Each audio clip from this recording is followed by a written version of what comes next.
vibrations, bam bam, excitation, good vibrations, bam bam, excitation.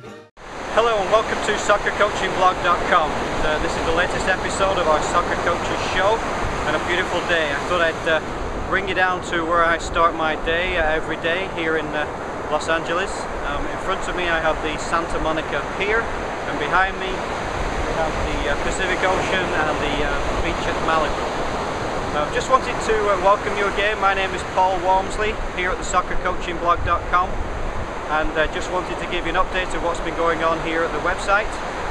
As you've noticed, we've started off with some soccer shows that I filmed in my dining room at home. My wife filmed the episode, and I had a guest along at one point, Derek, who did a great job for us.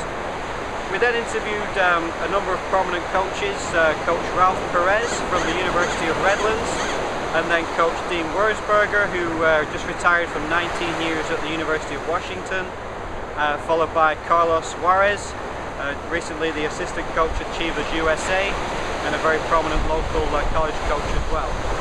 What we did with the first few interviews, we just kind of ran the interview, we split it up into three with Ralph Perez and ran the interview, and then with Coach Juarez and Coach Wurzburger, once I bought a new Mac computer, which suddenly became God's gift to editing movies, we then broke those interviews up into different topics such as preparing for a game, practices, recruitment, those kind of things.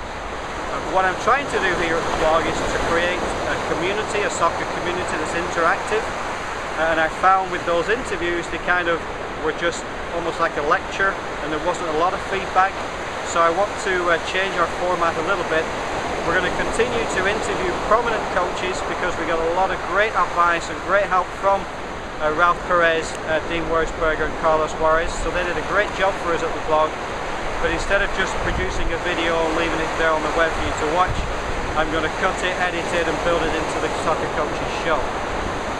So if you have any prominent coaches you know personally that you'd like me to interview, that you can get me a kind of connection with, let me know and I'll contact them and we'll incorporate them into the show. Also want to give you an update of what's been going on with the Soccer Coaching blog as a whole. We are developing a few new programs for our community here. We're working on a software program called 60secondpracticeplans.com, where you're going to be able to put together drag and drop kind of format your soccer practice within 60 seconds, print it off, take it to the field. We're also working on a program called Keep It Simple Soccer, going back to basics.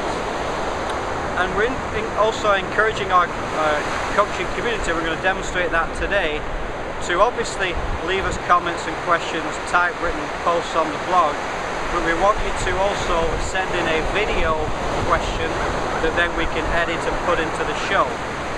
We recently interviewed a few coaches. We're going to demonstrate that today, so we're going to go straight into that right now, and we're going to answer a question from a recent coach that we bumped into at a coaching clinic, so we're going to go to that question right now. My name is Kevin Driggs. I'm the girls director of coaching for New Mexico Rush in Albuquerque, New Mexico. And my question is, how do I effectively introduce my goalkeeper to my U12 training session? Okay, so that was a great question there from Coach Kevin, and we're going to try and address that. We've been asked that question on the blog as well via written post, and a lot of coaches worry that they don't incorporate or help their goalkeepers sufficiently in practice. So my suggestion is to keep the goalkeeper involved right from the first minute. Let the keeper wear their goalkeeping shirt and goalkeeping gloves right from the beginning of practice. When you do your warm-up and your stretch, they've got the goalkeeping gear on. We don't want them to feel alienated like a red-headed stepchild or something where they're just kind of to the side and, okay, we'll give them 5 minutes work at the end, fire some shots at them. We want them to feel part of the team right from the beginning, but also feel a little bit special because keepers are crazy, they want that attention, don't they? So when you're doing your warm-up, if you're doing a simple pass and move warm-up, of course the goalkeeper needs to be involved using his feet and getting a touch on the ball because that's a major part of what he does nowadays. But allow the keeper to get down on the ground, use their hands, get in that K position, get one into the stomach, get one up in the air. So encourage your outfield players to, in the warm-up, recognise the keeper's out there and instead of just passing the ball on the floor in a warm-up, gets them into him almost like a pass back or almost like a shot, and so he or she can get some good touches with their hands. Once you've got involved into the main part of the practice, your technical part, again, footwork wise, touch wise, movement wise, your keeper needs to be involved in all that. But again, do your best to incorporate some work for your keeper. Let them use their hands, let them go to ground, let them do some crazy stuff. So all the way through that technical part, they're working on the topic of the day, whatever that is, plus they're adding their own little spin to it as a keeper. Once you come to the tactical part of your practice, hopefully that's either going to goal as an attacking topic or defending the goal. Either one, your keepers are going to be involved all the way through that. And make those tactical parts of your practice as realistic as possible with an end product, with an attempt at goal. So that keeps your keeper involved. So if it's a defensive topic, work with your keeper on communicating with your back four or back five or whatever you've got as a defense. Have him talking or have her talking the whole time. Be alongside them every now and then, asking them what they see defensively and how they can communicate that. And obviously if it's an attacking topic, make sure the keeper is facing a lot of shots, so if you have to adjust the number of players to make it more realistic or less realistic in a way to create more shots, do that, and then obviously finish it off with a realistic part of the tactical work I should say. When you go into your scrimmage at the end, of course the keeper is involved. Make sure that it's a short-sided scrimmage, lots of shots, and also, as you've heard in my previous posts, I do encourage you to spend a good at least 20-30 minutes of your practice on finishing exercises, because A, that's the name of the game, putting the ball in the net, and B, the better your keeper gets, the better for your team as well. So if your keeper has finished practice where right from the beginning he or she has felt like a keeper, they've been involved in the warm-up, the technical work, the tactical work, all as a keeper, and they've also faced 20-30 minutes of shots, they're going to be happy with that and they're going to get better. Of course you would like to have a goalkeeping coach, a specialist, of course we'd all like that. If that's not possible, do it yourself and keep them involved as a keeper of the entire practice. Hope that helps, coach, and of course I don't know all the answers. I want to throw it out there to our community and let me know so we can share it on the blog how you help your keepers keep involved all through practice and get a good workout every time you're on the field with them. Okay, hope that helps. Okay, just wanted to give you an update on what I think is a major development in US soccer. In April, the US Soccer Organization launched a new coaching curriculum put together by Claudio Reyna and his staff there at US Soccer. Fantastic curriculum, it's about 130 pages long. You can go direct to the US Soccer website and download it for free. And I think it's a major move for US Soccer because basically it's putting together a framework, a curriculum obviously, of how they want US soccer coaches to coach youth players throughout the country. Now, first reactions I'm sure are, hey, I know what I'm doing and I want to do it my way and no one's telling me what to do. But just think about it. This guy has played in 4 World Cups. He's played professionally for many years. He played for Manchester City, he played for Glasgow Rangers, he played in Europe, of course, and he obviously knows more about playing soccer than you and I do, and we've got to respect that, and we've got to respect the team around him and his reasons for doing this. The main theme of the curriculum, of course, is development before winning. Now that's a tough one. That takes a lot of courage from most youth soccer coaches, because in this country and most countries around the world, when you're a coach, the first question you get asked is, how is your team doing? Have you won the championship? How did you do this weekend? Did you win? You're not often asked, well, how many players have you improved? How many players have you put through to college? And how many players are playing professionally? Or simply, how many players, fans of the game and love it, are going to play the rest of their life because you've introduced them to the game. So the main part is development before winning, and we all need to buy into that.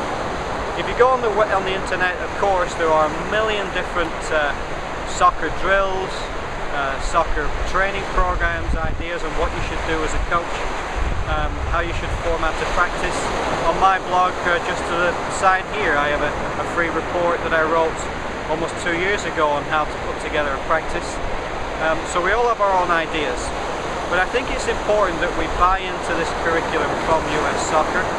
I think it's important that you download that manual, read it through, focus in on your age group, and follow the format of the practices.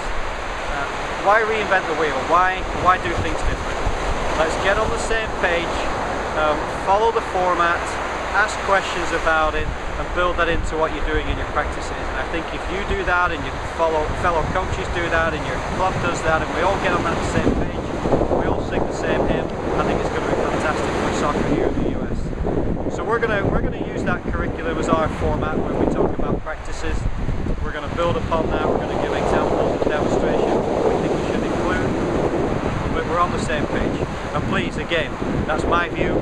Please contact us with a comment on the blog and let me know what you think of the coaching curriculum, how you are going to incorporate that, any difficulties you have with it, and let's see if we can help you. Okay, so let's move on to question of the day. We're coming into the last couple of weeks in the English Premier League. We've got a game this weekend, obviously Manchester United versus Blackburn Rovers. Man United need 1 point to secure a record 19th Premier League title. Blackburn Rovers need 1 point to secure another season of Premier League football.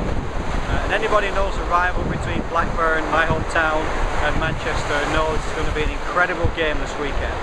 So let me know your thoughts on that.